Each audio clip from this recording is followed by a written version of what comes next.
Welcome back to TBI Analytics Podcast, where we interview attorneys and doctors and anybody in this field that's working in the TBI space and helping their clients and patients to getting that treatment and getting the answers that they deserve and need to know. And today I have the honor and the pleasure of interviewing my dear friend, Angel Carrazco, attorney here in Orange County. For how many years now, Angel? At least 10 we've been working together. 10 Thank you years. for that introduction. Yes, Appreciate it. absolutely. But what I want to know is, how long have you been an attorney? Well, at least 20 years. 20 years. Yes. It's been a while. I've seen how things have changed, but it's been 20 years. Wow. A little over that. Wow. And 10 years ago, like you mentioned, is when we met at a Trojan Horse conference, and we were just studying about all the different avenues of how you present a case and how you tell the story of your client's case to a jury. And along the way is when we met. I was in the visual media world, showing off different visuals for graphics, and I think that we worked together on a few cases, and we discovered that you had a few patients or a few clients where they were involved in a traumatic brain injury, and you needed the right tools to help them. And that's when we met, and I was working with a beautiful company, Brain Mapping Solutions, where they had Dr. Patterson, and he was able to help us understand more the level of advanced imaging that is being used now. And so tell us a little bit more about at the time, 10 years ago, where were you in the space of brain injury and helping your clients understand that injury? We were, at that time, I think that was the sort of the evolution for personal injury lawyers of the start of TBIs. TBI's been around forever. Sure. However, to really dive into being able to show the injury to the jurors rather than tell them, that's the biggest problem we had. We continue to have that, but 10 years ago, it sort of changed the game, thanks to you and other professionals in the field of the medical side of it, especially traumatic brain injuries, where we were looking for something that we can actually show the jurors, Right. that they could see it right there, and you can point it to them, and they can visually see it. You know what they Right. say, an image tells 1,000 words. Right. And so 10 years ago, that was difficult to do. In fact, When you didn't have that severe injury, correct? So you work on catastrophic cases. I mean, you name it, from lower, milder cases to you have the catastrophic ones where it is apparent that these people are severely injured in the brain. And those are, still tricky, however, not as tricky as the mild cases where somebody is not exhibiting those symptoms by looking at them. You wouldn't know. It's that invisible injury. And with you, I know you like to work on these cases where you have an actual visual to show the jury, as you know. They want that CSI effect.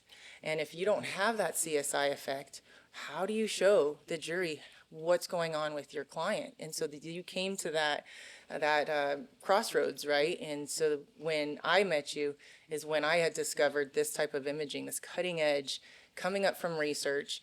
Nobody really knew about it. And what I loved about you is that you were interested in being open to what is out there. You weren't locked into what you already knew and was working. But also you always have remained open. I've seen you at many different conferences. You're always learning. You're always educating yourself, because what I've seen in you is that you know that you don't know everything. And I love that you've taken my direction, if you will, and listened. And I just really appreciate you putting your trust into me and letting me show you this imaging that you've used. So yes, tell us a little bit more about that. well, you are about show me, don't tell me. Yes. And so that's where I learned, the images, the sophisticated images, if I may, have been around since the 90s. since the early 1990s. But so they're not experimental. They've been around and they're used. They've been used, but mainly those that had the opportunity to use them were the ones that could pay for the advanced images, which is very, very expensive. It was mainly used by professional athletes, football players.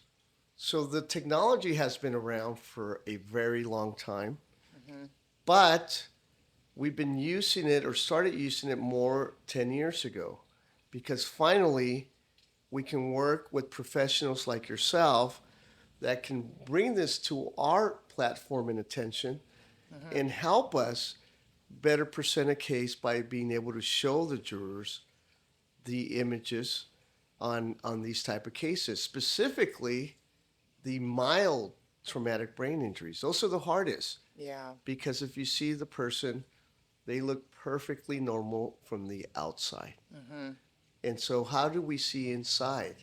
And thanks to your presentation to the lawyer society or groups, we are now able to show the jurors what is inside Yes. that brain. Yes. And if you can show them that on a mild traumatic brain injury, you can actually see the damage that's been done in the lobes and other parts of the brain.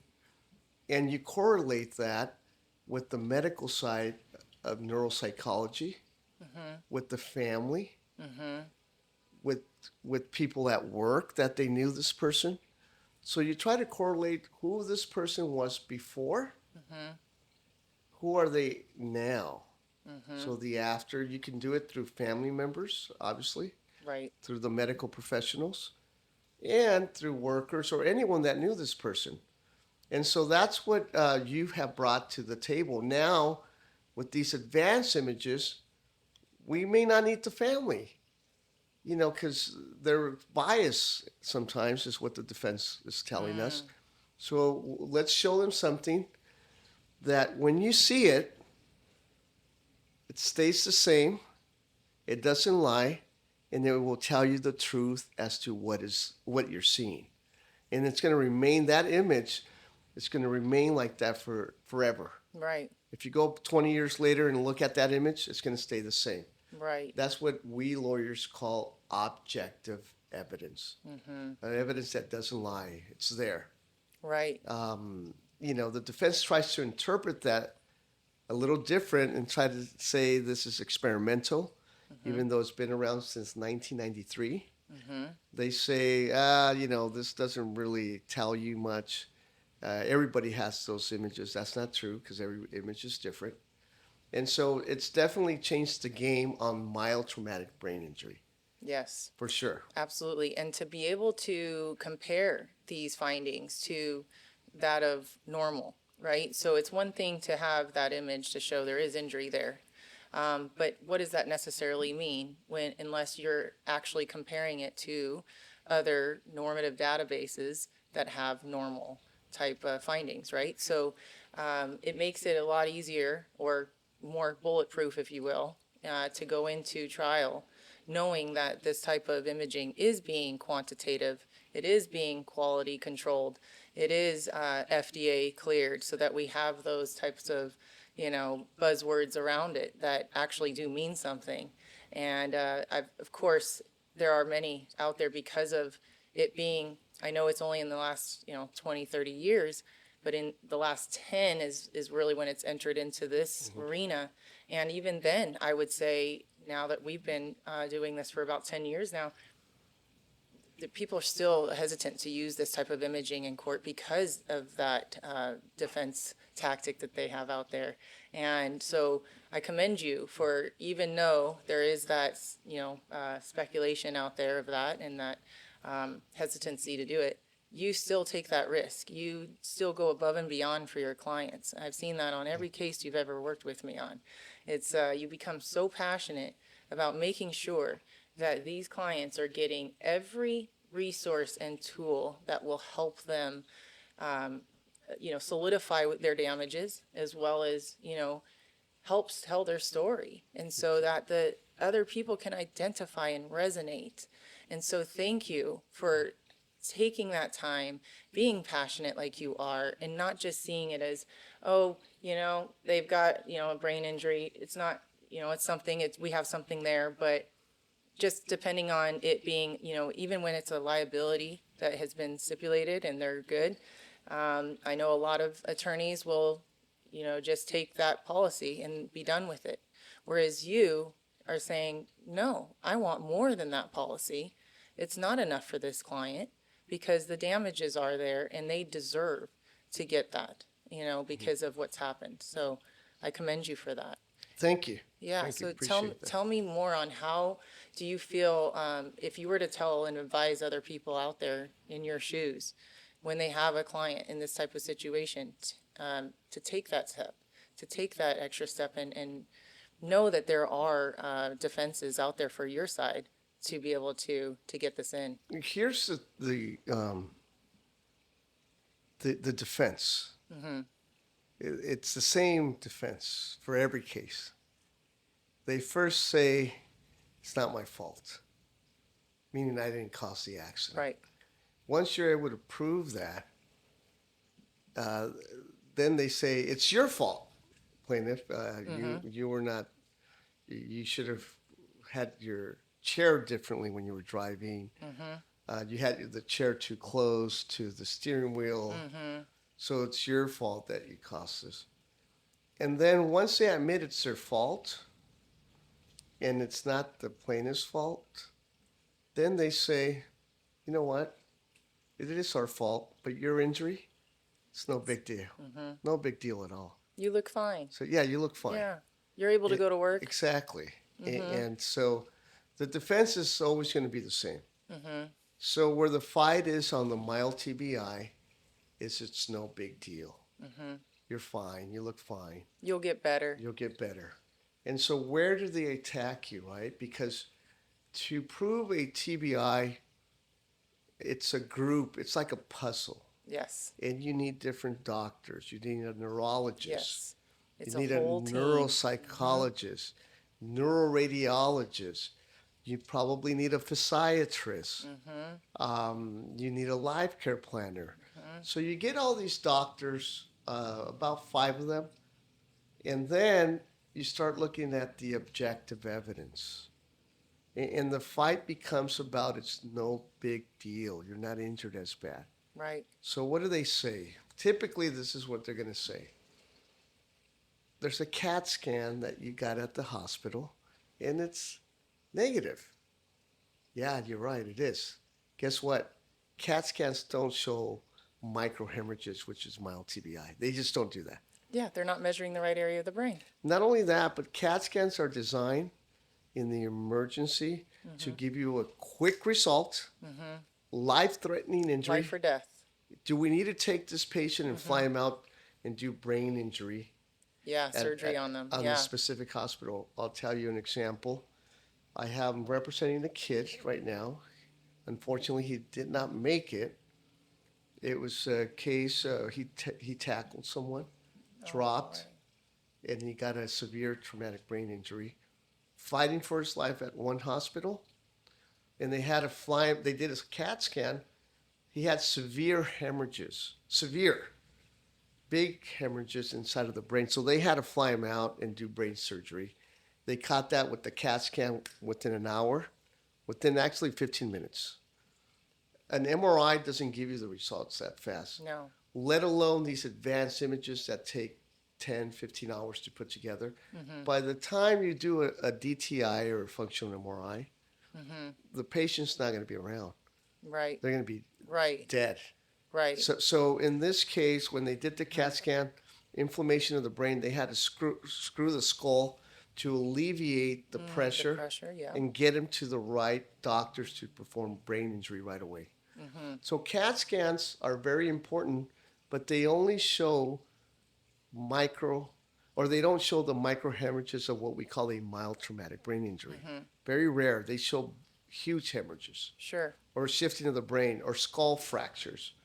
So the first defense is going to be there was a CAT scan that was negative right out of the gate. Then they're going to say Glasgow Coma Scale. You know what? It was 15 out of 15, which means normal. But the issue is, if you look at the history of a Glasgow Coma Scale, where did it come from? It's because 40, 50 years ago, or when they performed surgeries, they didn't have access to CAT scans or MRIs, and they were to determine issues of that person at that point in time, whether they were all there or not. Yeah. And so, if you do a Glasgow Coma Scale within 30 seconds of that person being knocked out or injured, that's going to be very low, their Glasgow Coma Scale. But as minutes or seconds go on, and you start becoming more and more conscious after you're knocked out, then you come back to normal, and you get a 15 out of 15 Glasgow Coma Scale, and that's very, very common. So for a Glasgow Coma Scale, they're going to use that argument that it was normal, so therefore you don't have a mild traumatic brain injury. But as you and I both know, brain injury progresses after Exactly. time. That's the you Yes. can't honestly, whether you have when you're knocked out, the paramedics usually get there 7 to 10 minutes later. By that time, you're going to have a normal Glasgow Coma Scale, Yeah. and you don't know who that person is. You don't know what he was like before. You're not even going to know what he's like after. You're only going to know right there and then when you Right. take him to the hospital. Exactly. So that's another argument that's very popular. It scares plaintiffs' attorneys into believing that a normal Glasgow Coma Scale, if it's normal, you don't have a mild traumatic. Yeah, it means they don't have It's one. just nonsense because the literature and all the doctors agree. That's one of my favorite questions. Can you have a Glasgow Coma Scale of 15 and still have a traumatic brain injury? And the answer is Yes. yes. And another objection too is when somebody doesn't hit their head or lose consciousness. Can you be brain injured without that? That's Absolutely. exactly. Do you have any cases where this has happened? Many, Many. many. Yes. Um, Where they didn't even hit their head, there- didn't lose consciousness. you don't need to have impact to have a Nope. brain injury. Right. To have a brain injury, whether it's mild or severe or the type of injury, really what you look at are three things. You look at the forces involved. That's the main thing. The mechanics of the injury and the forces involved, they're called the delta V's. Are these the type of forces that can cause a traumatic brain injury? Doesn't matter if you hit yourself on something or not. There's a term called coup contra coup that you're familiar with. That is just the brain, it's about 3 pounds and it's very soft and it's Yes. inside the skull. Like a jello-like substance. Exactly. But inside the skull, if you look at it carefully, it's prickly and sharp inside the skull. Yes, So when the there's brain skull. impacts the front or the back or the sides, it gets damaged. It damages the gray area of the brain, Where all the neurons are firing and wiring. the outside of the brain, and that's a mild traumatic brain injury. So really what you look at are, what are the mechanics of the injury? Are the forces involved enough to cause a traumatic brain injury? And so that's the first thing I look at. Awesome. Not Yes. not did this person hit himself on the pavement, or did they get knocked out, Right. or were they unconscious? So that's another thing they use. There's all these notions that the defense has put out there. If you're the CAT scan, the Glasgow Coma Scale, if you're not, you didn't lose consciousness, if your head didn't touch anything. Right. I mean, these are all made All of up it. defenses. But when you start asking their own experts, which is I formulate my questions, I ask all their experts, do you need to hit your head in order to have a traumatic brain injury on something? No. No, and they all say no. They all say no. Why? Because that's the way I eliminate defenses. I started eliminating defenses. One of the keys to prosecuting these traumatic brain injuries is to eliminate defenses. And the defenses are almost the same every time Yes. from the defense side. Yes, and that's what Yeah. we have on our advantage on this side is that we are invested in learning more about the technology that's out there to help out these plaintiffs and these people that are injured. So, it's obviously more in tune to the plaintiff side to want to really study it and really defend their client. Whereas on the defense side, I believe we still have a ways before they're really going to catch on to, wow, this stuff is really actually working to help, support that diagnosis. And I think that's honestly why they do their best to not allow this stuff in because they know it's going to prove that this person is injured. Yeah, and they fight you on that. It's really they fight you on they can't fight you if you look at the sequences, right? You get a T1, a T2, an SWI, then DTI, And the and volumetrics. then a functional Yes. MRI. So they're fighting you on the last two Mm-hmm. because that's what we call the cutting edge of the last 10 years used in personal injury cases. They've been around, but we started using them more in our personal injury cases. Mm-hmm. And so where they fight you on that is the DTI. They call it, they're going to use the same arguments. They Mm-hmm. call it new medicine. Mm-hmm. Um, Mad science, I've heard. yeah, that it's just something. So new medicine has been around for over 40 years, since Mm-hmm. 1993, or with over 30 years. So how could it be new medicine? Right. Two, they fight you on, it doesn't appear to be uh, that it's accepted by other neuroradiologists in the United States. Or in a clinical setting. And that's the third way. Oh, it's the It's third. not Yeah. accepted clinically. I have 15 big hospitals and universities that use DTI to diagnose mild traumatic brain injury.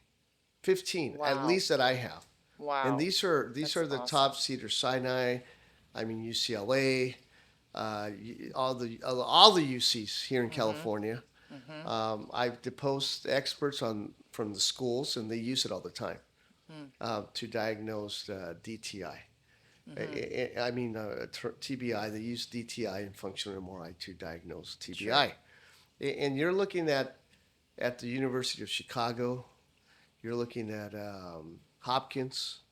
Mm-hmm. You're looking at Harvard. Mm-hmm. You're looking at the top facilities and universities in the United States that are using DTI and functional MRI to determine whether there's a brain injury. Mm-hmm. In fact, they do this with children Mm-hmm. before they operate. Mm-hmm.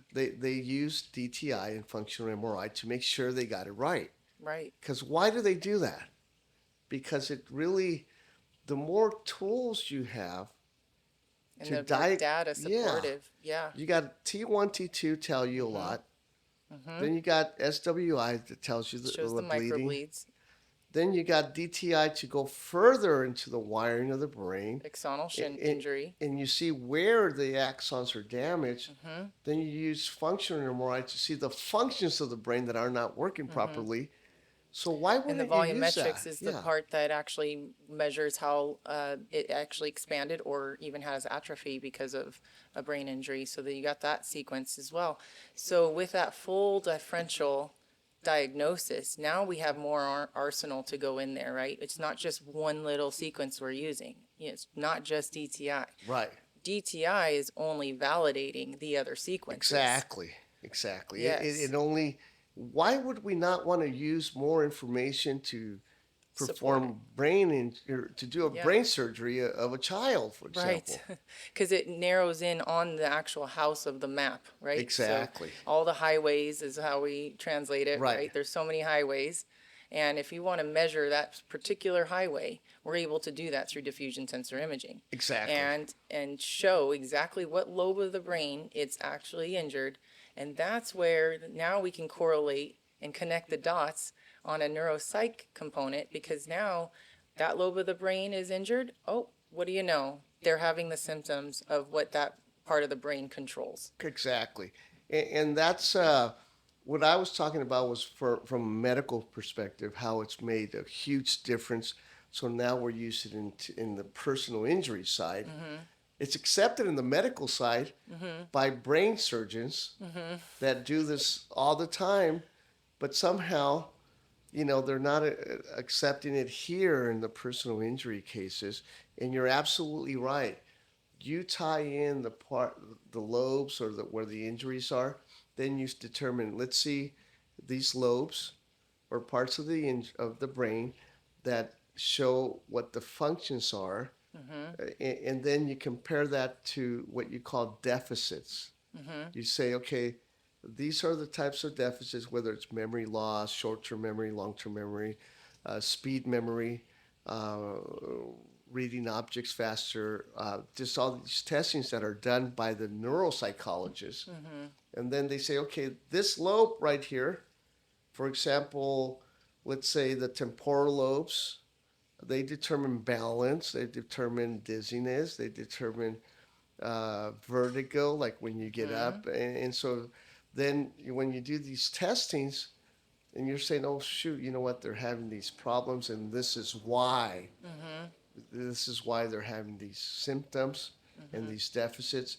And then you don't even, the neuropsychologists don't even look at the MRI. But they then after the test, they compare it and they say, oh, you know what? No wonder. Yeah. Now we know why is it that this person cries suddenly? Why are they so emotional suddenly? Why are they having all these emotional problems? Well, maybe the frontal lobes have been damaged. Then you look at the image and you see that there's brain injury in the frontal lobes. Makes So sense. that's a coordination that you use other doctors to sort of explain the clinical side of the deficits that they're having. Yes. That's true. So many times I'm sure you get these clients who don't even realize they have a brain injury because, it's hard for some to admit that they do.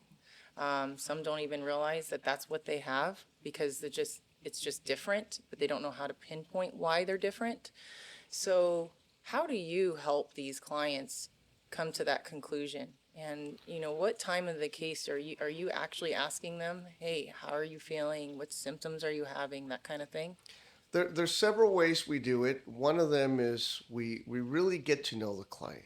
Yes, you do. That's one thing. We Mm-hmm. really we spend a lot of time with them socially, Mm-hmm. at home, and Mm-hmm. at the office, and away from the office is where you get more. Um, I would Honesty say and more. transparency. Yeah. Yeah, it's easier for them to sort of communicate with you because this most of us don't want to say we have a brain injury. No. Most of us don't try to. We try to fight it. Most of us, but really, you learn more from their loved ones, Mm-hmm. their wife, their Mm-hmm. children, their friends, Mm-hmm. workmates. Um, and it's harder, I think, when it comes to children, because we do a lot of children traumatic brain injury cases. It's a lot harder. But there's doctors out there. Mm-hmm. Dr. Johnson Mm-hmm. comes to mind, and she goes out there and interviews the teachers, the students, the Wonderful. counselors. Mm-hmm. We get her involved early on. She's Mm-hmm. out of Pennsylvania. Wow. And so she interviews loved ones because children, you're not really going to know from that child, especially if they're 5 years old or 10 years old, maybe you get more. They think they're perfectly fine and normal and they don't want to even be. Right. So you have to be very sensitive about that. Mm-hmm. But at the same time, what we've done in the past is hire an expert like Dr. Dr. Chauncey. Johnson, Johnson, and yes. she goes out there and finds out from the children, like how was this person before, from the teachers, Mm-hmm. how were they before? You gave her all these A's in this exam. Why did you do that? If you noticed there was a difference with her. Well, because I didn't want her to be Oh, embarrassed. wow. And that was during COVID, and we Yes. wanted all the students to have a lot of confidence. In fact, we Oh, did that for all wow. the students. You're You not going to find, get that out yeah, of just talking to your yeah, client. yeah, no way, Wow. no way. And most of the clients that we represent are not very sophisticated, Mm-hmm. as expected. Mm-hmm. You don't want to admit that your child has a brain injury. Right. You, as a parent, you start noticing the differences, and you start Mm-hmm. asking why. Wait a minute, Mm-hmm. and then you start wondering, well, where this? Yeah, maybe but you don't accept it. But that's where we come in, bring in the experts, try to diagnose it. Thanks Mm-hmm. to you with the advanced images Mm-hmm. and other doctors that you work with, Yes. we try to put it all together, Absolutely. and it's a puzzle. It You is. get something from here, something from there. Once you put it together, you can see it, Mm-hmm. and it takes a team, a complete team of experts to be able to properly present these cases to the jury. Absolutely. Yeah. And I've heard every one of these experts, neuroradiologists, say um, symptoms initiate getting imaging done. Because a lot of people don't know, like, well, when do I get imaging? When do I go get that brain, advanced brain MRI? Well, I've definitely heard every one of them say, if there's symptoms of TBI, that's your initiation. That's your initial reason why you got to go get to an expert, a neurologist of some kind to document this and get that brain MRI order done. Right. Then you take that brain MRI order and you don't just go to your typical standalone imaging center to do that Yeah. That's because another big mistake. that's the other mistake. Because there are centers out there that do offer DTI Mhm. and volumetrics and functional MRI. But then it comes down to, well, what are they using to compare it to? How many sequences are they taking at a time, as far as images at a time? Are they taking it at every millimeter Mhm. slices? Yeah. Or are they doing it 2 to 5 millimeter? Because you and I both Mhm. know those lesions could be 1 millimeter in size. Oh yes. So if you're taking it at every 3 millimeters, these slices, you're skipping a lot of A lot. information there. Right. So yes, so it's important that when you're involved in a case that your client has a potential TBI and you do have an expert saying, yeah, well, let's get the MRI done, to stop there, evaluate the case and see, is it worth going forward and getting that advanced imaging and utilizing a company like ours to do that. Exactly. Yeah. And a lot of the times, one more defense that I forgot to say, Yes, please. and there's about 10 of them, but one of them is concussion. They use the word concussion. Mm-hmm. We use the word traumatic brain injury. Mm-hmm. And if you don't know this already, but concussion is synonymous to traumatic brain injury. Yes. So I But a asked, lot of people think it's like a stigma, like concussion's not that bad, but a TBI is. right, because it's been placed in our minds for the last Mm-hmm. 50 years to call it a concussion, which is Mm-hmm. a traumatic brain injury. So they use the word concussion, the defense. Mm-hmm. We use the word mild traumatic brain injury. Mm-hmm. Another question that I ask is a concussion the same thing as a mild traumatic I love brain it. injury? The answer is Yes. yes. And so that way I'm able to tell the jurors, they're going to call it this. I don't know why, but it's a traumatic brain injury. Mm-hmm. And they're doing this to see if they can get a discount. I mean, Yes. that's why I educate them ahead of time. The other defense is that, and this is actually a true defense. There's a certain part of the population that has a mild traumatic brain injury, and you're going to learn that more than 50% of those that go to the emergency room, maybe even 70, Yeah. they're misdiagnosed with the mild TBI, and Yeah. there's articles on this. Yes. People can look it up, Yes. but there is science out there in literature that most of us recover, and Mm-hmm. that is true. from a mild traumatic brain injury Yeah, because the automatic recovery that our right, brain does have. It's a it healing. rewires. We are healing itself. Yes. But there's a percentage, and there's literature on this too, about 15% that never recover. Mm-hmm. So it's out there. Mm-hmm. And so they stay at the same place, uh, and they have the same deficit symptoms, and it's a minority of them. It's 15%, but you can't deny that 15% are going to be permanently injured, No, you depending on the cannot. mechanics. So Right. that's another myth that the Mm-hmm. defense uses, that everybody Gets better. recovers Right. 100% within 3 months, 6 months to a year. Mm-hmm. That's not true. No. Because there's published literature, Mm-hmm. and so I get those articles and I ask those questions to the neuropsychs, and I tell them, look, isn't it true that at least a 15% are permanent, and permanent means more than a year. It could be 5 years, 10 years, it can be forever, Mm-hmm. and so they can't get away from that. They try to, but they that's another myth that they sort of combine both. And if you're not aware of that, um, you say, well, maybe they did recover. Mm-hmm. They say your client recovered. They always say that in defense. Yeah, we hurt them and we caused the TBI that they're saying, but they recovered fully. You're Yeah. going to see them. Yeah. They're fully functional. Right. That's Now, I would have to say that maybe those 15% could get to that normal, but they have to have the right treatment to get there. But how do you get exactly them the treatment if you can't show that they have a brain injury? exactly So there is, that too. So I totally believe that if the brain is functioning at all, and we do have brain tissue and we have a healing body that we are designed to heal itself, and with the proper treatment, with the proper nutrition, with the proper, you know, um, experts helping, this person possibly could get to that percentage where they do recover. But without that, then yes, they're going to remain that 15% that permanently are exactly. damaged forever, and probably would get worse.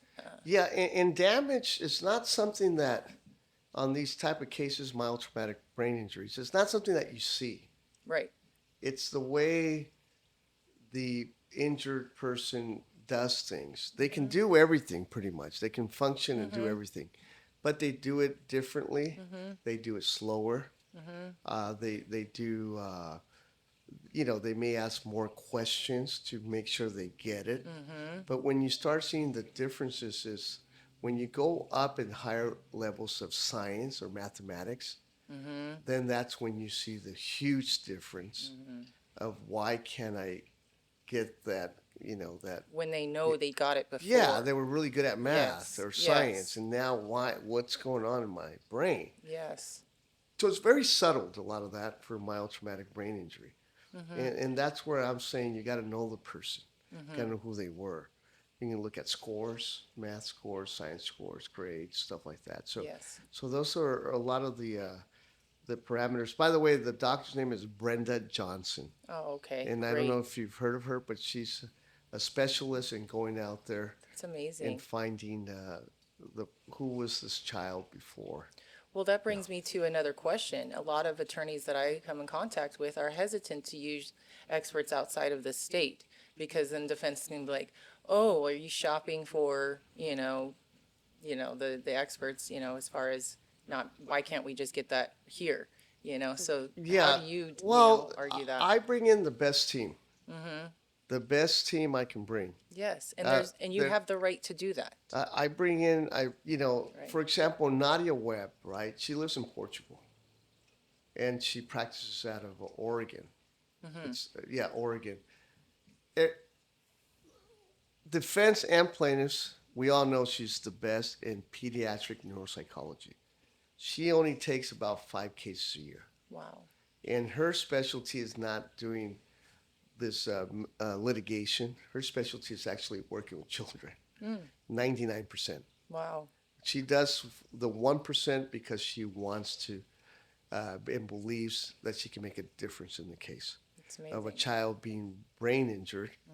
And so she's very, very specific as to the type of case she gets. I've had the honor and the pleasure of working with her. And so she's just a great presenter of the science, the evidence, and all that. But uh, they always try to fight you on that. But when you're bringing in the best, and everybody knows on both sides they're the absolute best, it's hard to fight that. Yeah. Then I bring in Dr. Brenda Johnson. There's only two of them that you can use that are at that level of credentials. They have like three different PhDs. Wow. It's just very hard to find that specialty, and she's dedicated all her life in working with pediatric brain injured children, Wow. and so it's hard to fight that. Also, I use Dr. Bennett Omalu.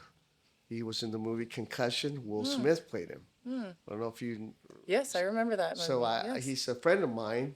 Well, I consider him a friend, but he's I consider him, in his specialties.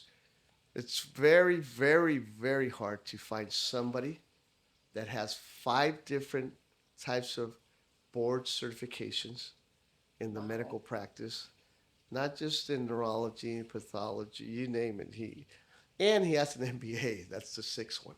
Wow. So he's telling me that there's only about 12. Well, there's only probably three that have his type of board certifications in the whole United States. But there's 12 of them that have the pathology and the neurology Mm-hmm. specialty. Mm-hmm. And I forgot which other two types of medicine. There's only 12 of them in the whole world, worldwide. And Wow. so it's very hard. And he's out of Sacramento, by the way. Oh, great. But he's the one that discovered the brain injuries in football players in Pittsburgh, because a lot of the football players had mild traumatic Right. brain injuries, and they were killing themselves after they retired, or they were being super domestic violence. Mm-hmm. The And so behavior pattern. so Yeah. he was a pathologist in Pittsburgh, Mm-hmm. and he was able to discover that if you hit yourself enough, and he was telling the NFL this, and they were shutting him down. He was able to discover that, and he got an award and named. There was a certain term that he used that was that he named because of the brain injury, and then the NFL said, "Okay, all right, you're Mm-hmm. right." Yeah. And so this they made a movie after him, Mm-hmm. and he's one of the few doctors, in fact, the only doctor that I know that has five board certifications, and also MBA, Mm-hmm. and so you can use him in different states. That's amazing. Yeah, yeah, Well, yeah, that's one of the controversies of the NFL and everything is when somebody has that concussion, TBI, and then putting them in too soon could really lead to fatal injuries, if you exactly. will, because I look at it like almost like an eggshell injury, if you will, because now that brain is more vulnerable to getting hit that second time. And that happens even in our own client situations where it may not even be you know, a, a sporting event. It could be that they were in two different car wrecks or a slip and fall, or a car wreck and then they slipped and fell because of their brain injury, leading them to an even further brain injury. There's so many different ways, that we can do that or get an injury like that. So, very, very good that there's experts out there that can help, and I'm so glad that you're getting this out there. You're paving the way for other attorneys to be able to do this for their clients. Because at the end of the day, that's what you're doing it for. You're here to help make a difference in this world, and you're doing an amazing job at that. And in fact, what came to mind was wanting to know just how did you find this drive to being a lawyer? What made you want to become a personal injury lawyer? Well, to that I got to go way back. I think it wasn't just a personal injury lawyer. Just a I lawyer think in I general? think more of a difference maker. I was a teacher, Okay. or studying. I wanted to be a teacher. I was teaching, trying to get my emergency credentials at Cal State Fullerton, and I was working at Horace Mann Elementary School. Okay, I was just gonna Yeah, ask, yeah, what level of yeah, teaching? elementary, Elementary. bilingual education, Wow. and I really was making, trying to make a difference in children's lives. Yeah. And if you know Horace Mann, it's not in the greatest neighborhood. Mm-hmm. And I grew up in a really tough neighborhood, one of the Mm-hmm. worst, 20 Really? worst in the United States, Wow. in Santa Ana. And so I know the opportunities and the mentoring and the limitations that were at the time in my neighborhoods. Mm-hmm. It wasn't really about educating yourself, it was about surviving. Mm-hmm. And so I decided to come back and work at Horseman and try to tell those kids that there was more than where they were living and what was around them. Oh, good. And so I used to take them to baseball games and stuff like that. I was That's kind of like the cool amazing. teacher. Sure. But at the same time, I really loved doing that. But I decided, you know what, I'm gonna try to make an even bigger difference because there it's a great opportunity, but it's a certain amount of population of children. Why not do it statewide, nationwide? Right. And where else can you do that other than? I mean, you can do it, I guess, in the medical side, but I was able to do it in the legal side. So I started doing at Loyola Law School. I started working with disability rights, Title II, Mm-hmm. of people that were disabled as a student. Then I started doing child advocacy, Mm-hmm. advocating for children that were abused. And then I started doing women advocacy, women that were domestically battered by their loved ones or husbands. And so I always had that in me. So I started doing that. And then once I came out, I was actually a corporate lawyer. I was Mm-hmm. doing a lot of boring stuff for me, but that's where I was really good at. And I decided, you know what, I'm going to come back to Orange County, and I know there's a big need for an honest and a somebody that will give it all he has. Mm-hmm. And so I came to Orange County again. I Mm-hmm. came 16 years ago. I came back, Wow. 17 years ago, and I didn't have any cases. I started knocking on doors, Yeah. and I started trying cases. And I remember I only had like 6 cases. Right. And I learned PI through, I formed a partnership through my other partners, and I learned workers' comp, and I learned how to do these, and I did a civil rights case, and that was with a prominent attorney, and I was able to do very well and bring my skills to Orange County. And I had 6 cases when I started. Wow. And I started, like I said, knocking on doors, and the rest is history. Little by little, it Yes. started growing and Yes. growing and growing I to know. where we are now. And But where you are yeah, now is how many people do you have working this firm? uh, you can probably ask maybe our Like 20? management files. We Yeah. have, I think, 27, Wow. 25 from. We're going to Disneyland this year, so I just saw that we're buying 25 plus 25, about 50 or so. Tickets Yeah, for so we that. have about 25, 26 employees. Wow. 10 Uh, years ago, I think you had a handful of people working here yeah, we had about when I first met you. 14, 15, I think. Okay. Yeah. So we've gotten bigger, and we've been very fortunate, very Yeah, fortunate. because I don't Yeah. see you advertising that much. It's really word of mouth, It's would you all. It's say? been all word of mouth. Yeah, Yeah, it's all been word of mouth. what I believe, and I tell this to everyone. I honestly, I never had the chance to advertise or the money, Right. and since got here to Orange County, I never looked back. I've That's been amazing. just so Just, busy, yes. and Yes. that's great fortune, and been very lucky. Mm-hmm. And so mainly, I believe if you give great service and you get great results, that specific client will bring you 10 more. Yeah. And that's what it's been with me. Yeah. Every client I try to tell every employee to give them the best service they Mm-hmm. can.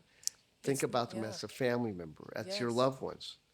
And if you do that, they will refer you anybody else that comes and that's injured because they trust that you will do the right thing with their loved ones too.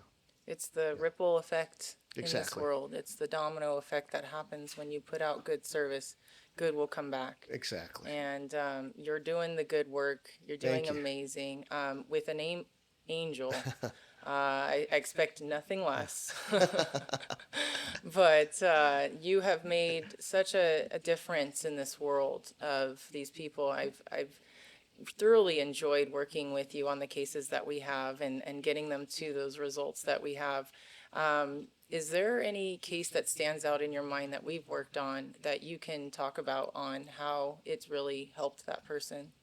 You know, there's, Just a few, I I'm I sure. think all of them, Yeah, um, and I can say that. yeah, Uh, there's there's a recent case that it was a construction case, and that one, we settled that one about a month ago. yes. Um, Where I helped you with a lot of things in yes, you that did. case, Yes, you the did. visuals, the imaging. Everything. We brought the whole It team, was great. and in my goal, when I see a patient or a client or a friend or a loved one, and I know that they're really injured. It's Mm-hmm. not like because I've known this person for 5 years, Mm-hmm. and I've been with this person. I've been Yeah. to their home. I've been to the social events, the quinceañeras, Yes. their soccer events. I've been through this person and with this person, and I know they're truly injured. I didn't know the person before, but I've known the person since the case started, and I learned who they were before the accident. Mm-hmm. So I know in my heart and in my mind that they're truly injured, Mm-hmm. and the deficits that I see. My goal is to set them up for life. Mm-hmm. Make sure I can get them the money that can set him up for life. Yes. And that's what I was able to do on this case, set him up for the rest of his life. Amazing. And that Yeah. means being able to get his home, being able to get money every month till he dies. Yeah. They Um, didn't, I remember yeah. that case, they didn't have, they didn't even stipulate liability, I believe. You No, had to fight yeah, that yeah, as yeah, well. everything. Yeah, Yes. yeah. That's, Because in that case, they were saying, look, we caused the injury. mm-hmm. It was a 30-pound scaffold that hit him in the back of the head. We caused it, but you know what? He's not injured all that bad. Mm-hmm. In fact, it was his fault too because he didn't have a hard hat when he walked out, Oh my gosh. and so it was his fault. The injury's no big deal, Mm-hmm. and so they fought me on that. Got over that. Then they fought me on the medicine. They used the Glasgow coma. He wasn't unconscious. Um, Nothing, no CAT scans showed any injuries. Right. He, he was fine. He looks fine. Um, I remember the doctor, their defense neuropsychological doctor, saying, "Look, he does have deficits," and I'm all like, "Oh, great!" Yeah. But when he was a junior in high school, he failed the math exam, and from there, his deficits or his, I guess, self confidence went down, and so that's where the deficits come from. Oh my gosh. I'm not kidding. Wow. That was Wow. one. Two, oh, because he came here to the United States when he was 12, and English is a second language, he's carried that all along, and so he doesn't feel as confident as most people would. And so we are pointing that's where the deficits are. That's why he's slower on the way he speaks, the way he comprehends information, the way he does things. Wow. But he does have a speed deficit of understanding things and shooting them out. He does have that, but they're not from this. Right. They're blaming it on that. Yeah. So Wow. that's what they use all the Yes. time. But that was very ridiculous, Yes. and it wasn't going to sit well for the defense. No. I mean, and that's what they use. So I hope other lawyers understand that. Don't believe the defenses. They're there to just ask for a discount Right. of the value of your case. Yeah. Yeah, they're going to do it anyway, so Right. might as well be ready for it, Yeah, yeah. you know? And I love that when they say that because Yeah. that's very ridiculous. It's not gonna for 9 out of 12 jurors. They're gonna be. Wait a minute. Yeah. How could that be 20 years ago? Yeah. It's just Yeah, nuts. yeah, Right. yeah. So, well, I'm glad to have worked with you on those cases, and we're going to continue to work on more. Um, and I just sat in on lunch with you guys, and I got to witness you being presented the super lawyer Oh of the yeah, thank year, you. Yeah, one of that's the top super yeah, lawyers of the year, and that's 5 yeah, years in a row. yeah. That's we're very blessed. That's just an awesome recognition by my own peers. That's how you get that super lawyer verdict or Yeah. celebration is I didn't know that. I started doing more research on it recently because they're asking me to upgrade my biography, and I had not looked at it in about 7 years, 6, 7 years. right. And I started looking and doing research of the super lawyers, and that's an award that less than 5% in the nation, and I may be wrong, and maybe even less Right. get, It is. and it's by your peers, not Yes. by anybody else, but by other Yes. lawyers. So when you're judged by other lawyers and and presented this award, it's an amazing recognition to my firm, and most importantly to my team. That without my team, I Yeah. could not do Right. none of this. No, no. Honestly, We need them honestly, all. we need them all. Everybody plays a role, different roles, but we Mm-hmm. need every single part of the team, every single person to contribute because without them, we could not do. Right. I cannot be Absolutely. doing what I'm doing. Yeah, Absolutely. They build you up so that you can do what your I'm role able is to and you're good. focus. Yeah, and at the role that I play. Yeah, Yes. Yeah, absolutely, which yeah, is was amazing. yeah. And I'm looking around your office, which is beautiful. You've got Thank you. these certificates up. I see your war room over Oh, here. I love that. I that's even the took a case we just picture. settled. That's Joey. Joey put that up there. Oh, he Joey did. Lowe. Yes. What do we need that we can show? Yes. What were we just talking Yeah, about? I learned So, that from you. What what can can we we show? show? Well, Because thank that's you. a lot Yes. better than what we tell the jurors. And we Absolutely. gain credibility. Yes. Yeah. And I see brain MRI on there Oh, yeah. times three Oh, yeah. because it's Yeah. that good. Yeah. So yeah, that's awesome. Yeah. And so I'm gonna ask, what brings you peace and happiness, and what do you do for yourself to keep you on point and Here's what keep I do. going forward? Yeah, a lot of the times, this job can be very lonely. Mm-hmm. After every trial, I try to travel. I go Good. somewhere, different Yes. countries. I go with my wife and Yes, just your stay at beautiful wife. Griselda. Yes, I stay Griselda. there for 5 days, and I've been very fortunate that she can come with me. Yes. Otherwise, I won't go alone. But that Yeah. recovery is so key to keeping It, you sane, it, correct? And going it's so forward. key. There's certain things that I do to prepare myself. Yes, and what are those things? Think of yourself as an athlete, a professional athlete. Mm-hmm. Uh, what matters is what you put into your body Mm-hmm. and what you put into your brain Mm-hmm. in order for you to perform at the highest level when you're at the highest level of stress. Yes. And there's cases where you are really fighting for the difference of your client Mm-hmm. to be taken care of for the rest of their life Mm-hmm. or not being taken care of at all. So you have to rise to that occasion. Because you're putting this in the hands of strangers. Yes. And if they come back and you lose the case, your client's really the loser. Mm-hmm. You're not. Right. You're going to go on and do another case. And the losses you Yeah. feel more, I'm sure. I feel more the losses, but I cry in every case, win or lose. Yeah. It's just very emotional. It's Yeah. a relief from my pressure to the jurors and in Yeah. their hands. Mm-hmm. Now, I do a lot of things to prepare. I constantly work out. Good. I constantly work out 5 days a week. It's amazing. And what I mean by that is I do sports mobility, Uh-huh. which is for athletes, professional athletes on stretching. I have a doctor, a chiropractor, who I do it twice a week. Wow. early in the morning.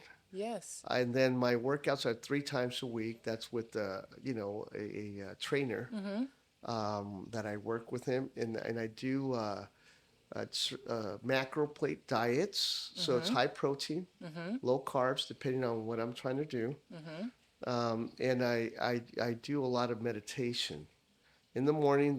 After my workout, I go and I sit in the hot tub or the sauna. Mm-hmm. Then I go into a steam room, and in the steam room, I'm able to just focus on what I'm going to do that day. Right I on. spend about 5 6 minutes, not very long, Mm-hmm. and it's about a. I put it to a degree that's very high, like 150 degrees, 140, 50. Mm-hmm. I come out of there and I go into an ice cold. Mm. I yank it Plunge. and it just drops on me, literally ice. Yes. And then I shower and come back here and I try to get to the office by 9. Wow. Sometimes I get here earlier, but that's my routine. Yes. It's I've been so doing it important. I've been doing it for about, I want to say, well, this new routine, I've been doing it for about a year. Mm-hmm. But the whole meditation and all that, I've been doing it for 15 years. Wow. In the ice bucket and all Mm-hmm. that. But that's what I do. And I also do I do IVs every month. I do 2 IVs every 2 weeks. And when I'm getting ready for trial, and even if I'm not, I do 4 NADs Oh, yes. for every 3 months, which keep me focused at a higher level. Yes. And I do those every 3 months. I do them, and that keeps me focused, less stress. I can sleep better. I try to measure my REM, my D sleep. I use the ring, and I use the watch to kind of monitor all that. So I'm And now you're going to constantly, try brain tap. and now I'm going to try that. I try whatever I can Mm-hmm. to see how can I improve my skills Mm-hmm. in the highest level of stress, which is trial. Yes. Yeah, that's what I It's do all like an that. athlete. Right. You're armoring yourself, Yeah. And I building that practice a discipline. lot. I do practice. I Mm-hmm. have my TV here. I record myself, the openings, closings. I constantly am doing that. I'm trying to formulate stories for the Wow. case specifically. But I do all that because once you present to a jury, it just comes out naturally. Yes. And I practice it so many times in different ways Yes. that I learn how to do it better and better. Yeah, Absolutely. and you can never get it right, by the way, or Right. perfect. Right. You just can't. You Yes. try and try and try and try, and hopefully the final version is good enough for the jurors Yes. to connect with your case and with your client. But that's what makes you powerful is that you're able to uh, actually, like it's to the back of your hand, like you said, it just comes natural because you've done the due diligence. You've spent the time in your war room and meditation and preparing that brain of yours so that you can take on that stress because it is a fight or flight stress that you're in, Completely. and then trying to remember what am I going to say next and what's going to come next. And you don't want to have to remember that. You just Right. want it to flow. Exactly. And so by doing those important things and actually carving out in your schedule, I mean, that's really important. Not everybody, even at a trial level, does this. Right. So it's amazing that See, you're doing that. see, I do that because I don't feel that my skills are good enough Mm-hmm. all the time. Right. My thing is continuously practicing. Yeah. I feel that once I practice, by the end it'll be enough to make sense and it's sequentially right. So I'm always practicing, no matter how good or bad. I'm Mm-hmm. always trying to get better. Yeah. Same thing with depositions. I'm always trying to get better, telling the right stories. There's very few lawyers that can do that like that out Mm-hmm. of instinct. One of them is Jerry Spence. Yes. The other one is Joey Lowe. Of He's the course. Yeah. closest. Nick Raleigh's right there. Absolutely. But but for me, I'm not close, remotely close to that. So I have to continuously practice what I do, Mm-hmm. and I've learned how to practice a lot through Danny Rodriguez. Oh, He's been amazing my attorney. mentor, and Yes. he's the one that's taught me. So I've learned. Look, my skill. I'm not gifted like these lawyers, but I can at least practice. So eventually, it makes Yeah. sense once I get to the in front of the jury. That's So that's what amazing. I do. Knowing enough to know that you don't know everything, Exactly. you know, and Exactly. and you keep learning and you're keeping that going. Yeah. So I totally commend you. And we've got this Well, beautiful there's fish one tank. fish here only. I noticed. One little guy in Yeah, there, huh? yeah, yeah. What happened to the other one? But So, I love the sound that it's making. As you yeah, know, calming. Water is a very calming, meditative type of. that's why it's here. That's why Yeah, it's here. yeah, You're a smart yeah, man yeah. over here. So I think we've learned that throughout this podcast, and I Thank you. really do appreciate you taking the time to do this and what you're doing for this world. Continue to be that angel that you are, and I really thank you for that. Well, thank you, and you know that we could not do any of this without your help. So Oh, we're very appreciative thank of that. you. Thank I, you. And I will say that I know you're, a giving person. If any attorneys are interested in learning more on how you're doing this, as far as maybe some briefs that they can look at that you've used, or some demand letters, or I have it all. yeah, Whatever they need, they can have. okay, I'm very open to giving away. mm-hmm, I don't, I'm not a guy that keeps everything right, underneath his sleeve. I right, share it mm-hmm, with plaintiffs' attorneys all the time. yeah, And that's and we wonderful, have a huge library that we're willing to share with anyone that needs the help. awesome. Yeah. Well, we'll definitely be hitting you up for Okay. that. Please. And so the future holds. What's next? You have a trial coming Well, up. we have a civil rights trial next week. Mm-hmm. We're flying out there, our whole team. It's a mistrial, so we're going to do it again in federal court. And then we have a couple of brain injury cases with Joey Lowe. One of them's in against the school district in Sacramento, also. Okay. And there's another one, a construction accident in Nebraska Mm, that we're getting ready for. okay. That I've been honored by him bringing my team Mm-hmm. into those two cases, Wonderful. and we hope that we make a difference for our clients. I'm sure you will. Yeah. Well, they have the best working for them, so yeah, Yeah, for sure. they shouldn't fear. Yeah. That's for sure. Yes, that's We'll do our awesome. best. We'll do our Yes, I know best. you Yeah. will. Thank you. Well, thank you so much. Okay. I'll end it with that. Thank you. And good luck. Thank you so much. All right. Thank Thank you. you.